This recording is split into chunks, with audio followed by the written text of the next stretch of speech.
Broadcasting live from the Business RadioX studios in Atlanta, Georgia, it's time for GWBC Radio's Open for Business. Now, here's your host. Lee Cantor here, another episode of GWBC Open for Business, and this is going to be a great one. We have with us today Yvette Gavin with Yvette Gavin Consulting. Welcome, Yvette. Hi, Lee. It's a pleasure to be here. Well, I'm excited to learn more about you and your firm. Tell us about how you're serving folks. So I'm helping people advance their careers and grow their teams through leadership training, personal development type training, and one-on-one coaching.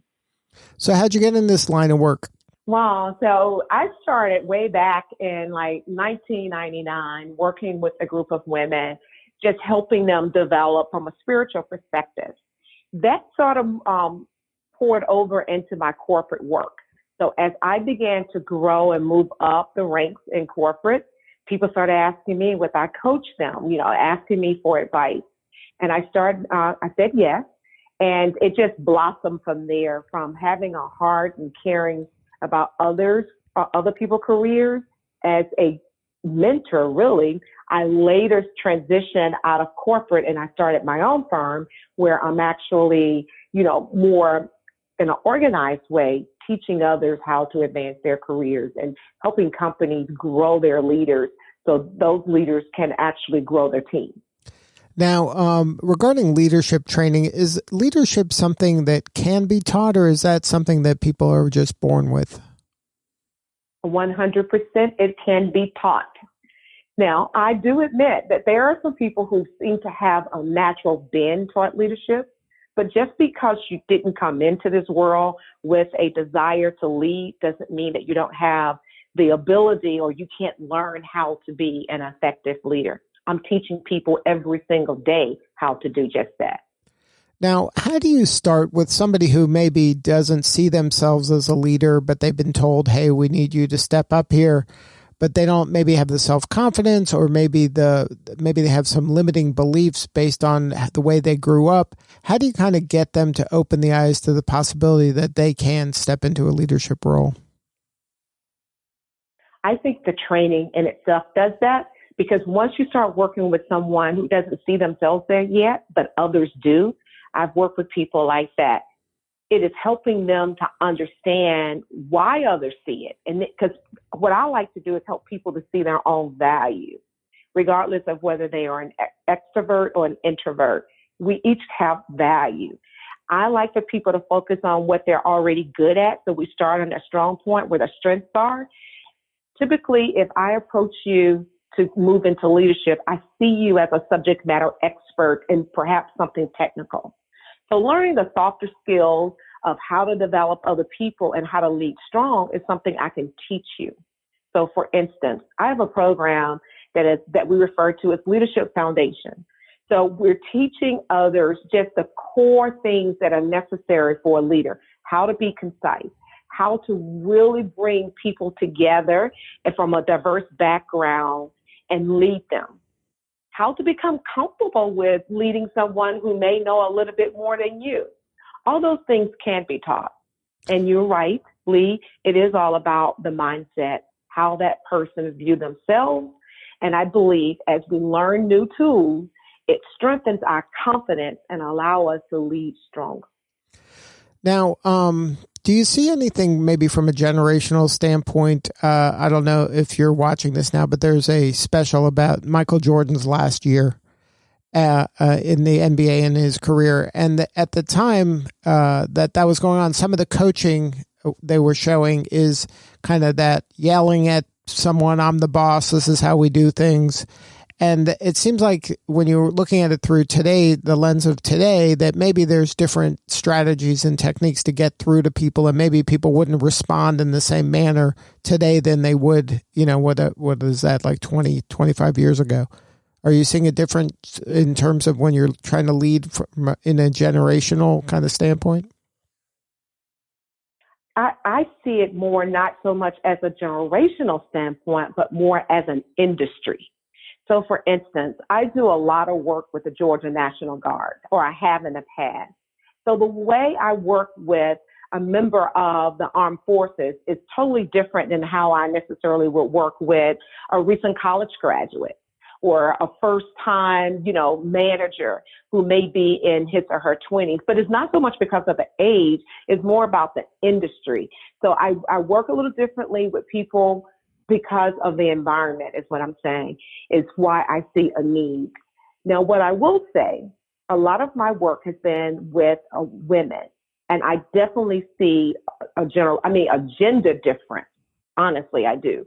Now, not all women are like this, but the majority of the women that I've had the pleasure of working with would be totally put off if I began to elevate my voice as I am trying to walk them through a concept of trying to shift the way that they think. Where if I'm there on the military base, people expect that from me. They expect for me to be stern, even the women.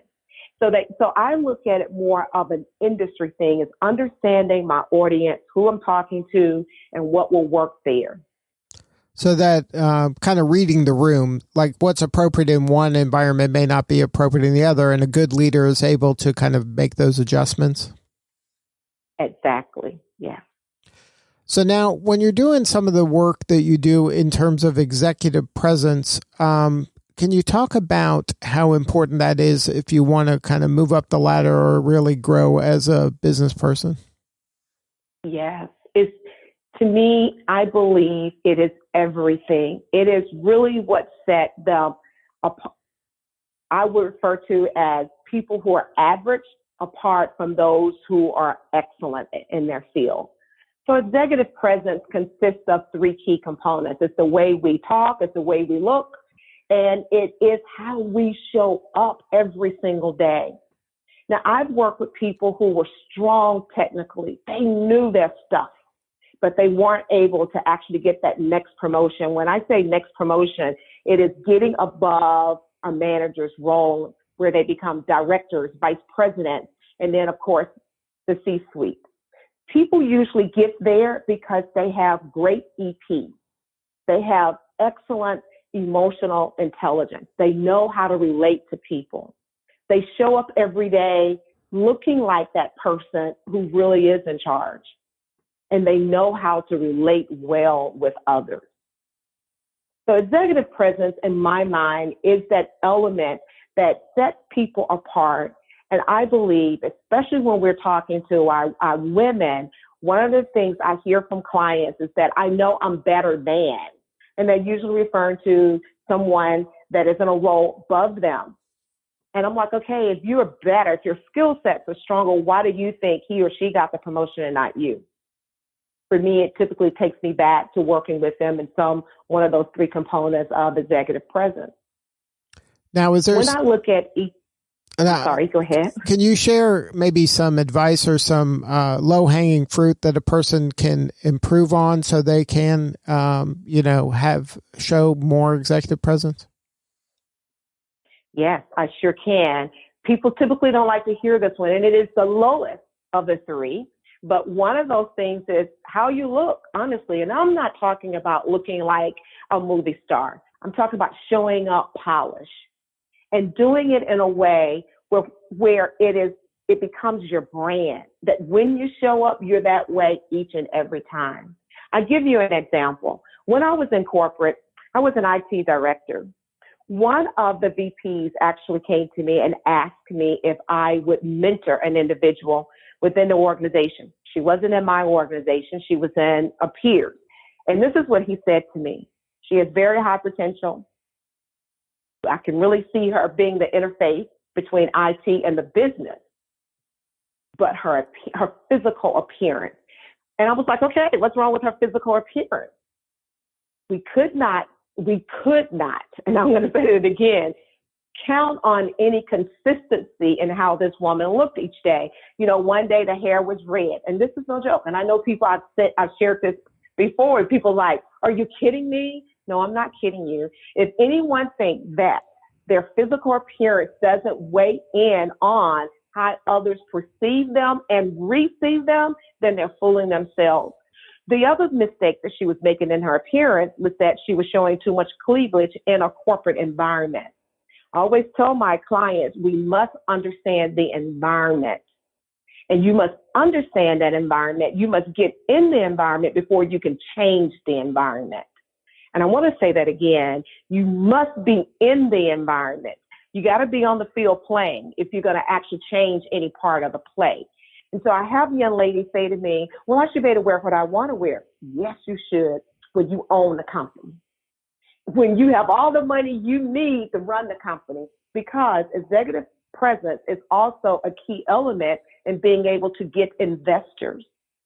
You know, we see it on Shark Tank all the time. Many times they say, I'm not investing in your company or your idea. I'm investing in you as the individual. It's based on their story and based on the way that they presented themselves at that moment in time. So physical appearance and how you show up and how you dress and how you present and carry yourself. That has nothing to do with weight, skin color. It is about how you choose to brand your physical image. And that is the lowest of the three, I would say. Now, is that something that you see that sometimes people, maybe they make excuses or they play kind of this victim role that this is being done to me, and focusing in on the things that maybe they can't control at this stage yet, and then say that, oh, if this world existed in this manner, then I can then make a difference. And they're kind of setting themselves up for failure, when really there's a lot of things they can control. And like you say, you can't influence the game if you're not in the game. So how do you kind of help them work through that mentally? Because I can see that as being a roadblock for a lot of people. They can't get out of their own way. They self-sabotage.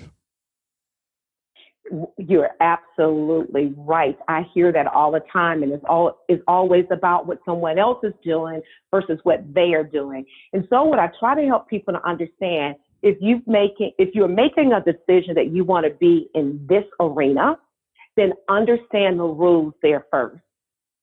And you must know that. It's like my son plays soccer, you know, and he got a scholarship in college, you know, he played at UCF.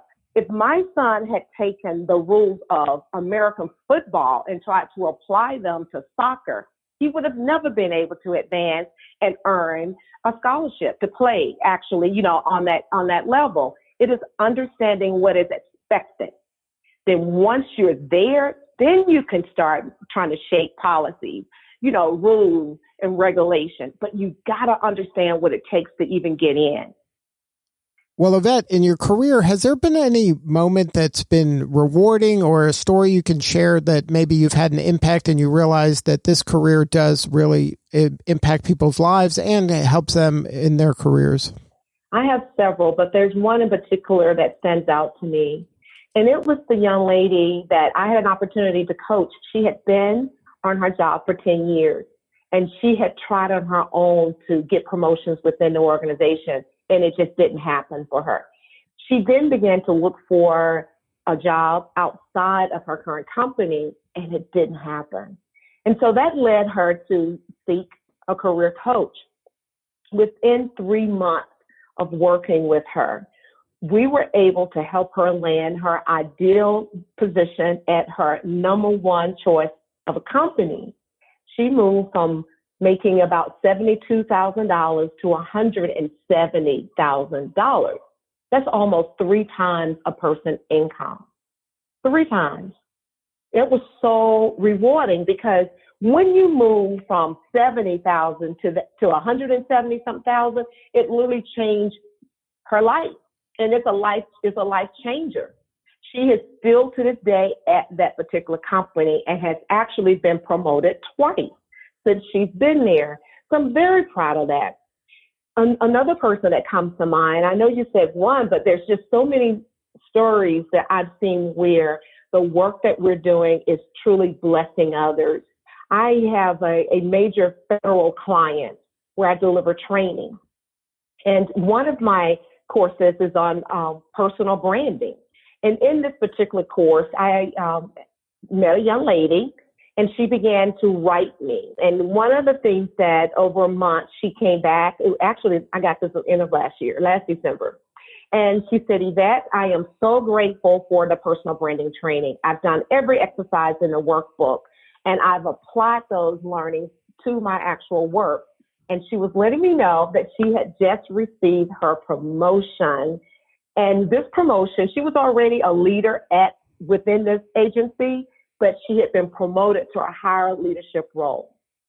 Those things bring me personal joy, because I believe my purpose on this earth is to inspire, encourage, and equip by giving people actual techniques and tools and increasing their skills so they can achieve their goals and their purpose.